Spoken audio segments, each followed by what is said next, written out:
This is amazing. The salary cap in the NHL just went up. We saw the unbelievable TV ratings with the Edmonton Oilers Florida Panthers Stanley Cup final, all time record that went up. And now the payday for the players. This was staggering. If you look at these names, I'm going to go through the best names on the board that changed teams. 133 players changed teams in the first 2 days of NHL free agency.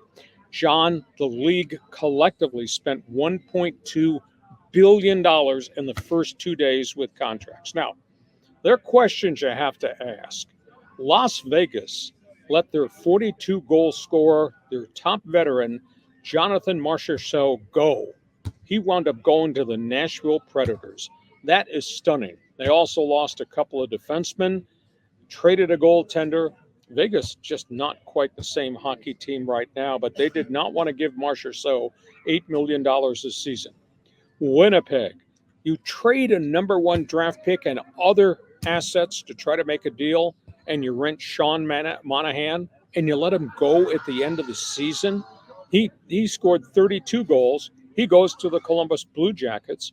Winnipeg just elected not to give him a 6, a 7, or an 8-year contract. Bad 24 hours in Vancouver. Hey, Canucks, you traded number ones and number twos to get Elias Lindholm, and he played really well for you in the postseason, to get him out of Calgary. And because of the cap issues that you got, you couldn't offer him the kind of contract. He went to the Boston Bruins, as did their top defenseman, or maybe I should say top second defenseman in the playoffs, Nikita Zadorov. He went to Boston. Now, both those guys got mega contracts, and the Bruins have added some real zip and physicality to their lineup. But this, to me, it's devastating to the Vancouver Canucks, who were just a surprise team last season. Tampa Bay, I don't rationalize how you treat a Hall of Famer like Steve Stamkos the way you did. He's been a lifer in the Sunshine State. John, he scored 555 goals in his career.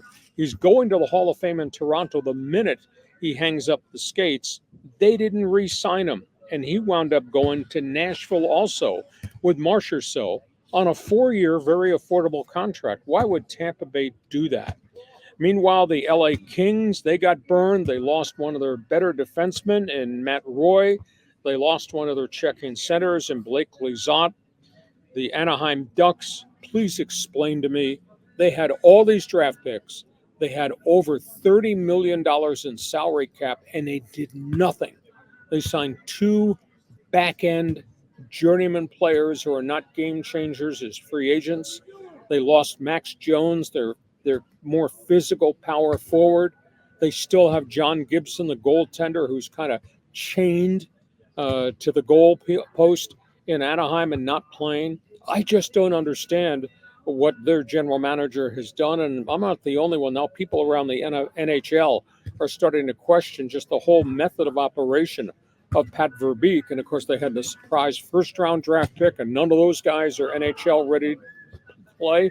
And on top of that, what happens in Anaheim stings what happens to the Gulls, and the Gulls lost their top 4 veteran journeyman AHL players who all left within about a 2-hour span on the first day of free agency and went other places. So right now, it's like Anaheim's fans are being sentenced to another year of 45 losses because they just did not add any veteran players. They didn't add any game changers to the stockpiled group of young players that they've force-fed. So not good.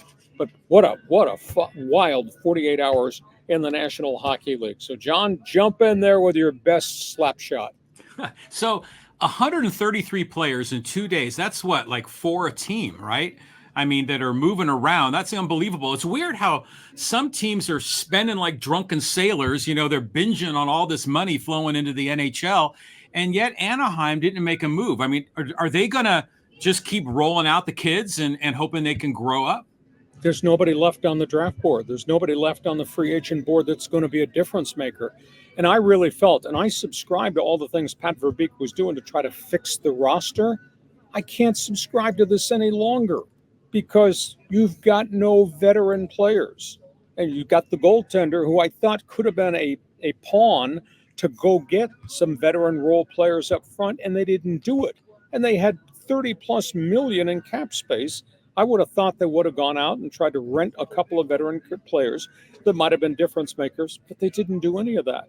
And they had a nice run in the draft, but all those guys are 18 and 19, and they're not ready made to play in the National Hockey League. Hell, they're not ready to play for the San Diego Gulls. And then to let the Gulls' top 4 veteran guys leave, whom the Ducks had signed to place here to be stabilized, to let those guys go, I just don't understand it. So, Hockey Hotline is open. Feel free to jump on board in Fans Forum. You have an opinion about what just happened. See, I told you should have continued to skate.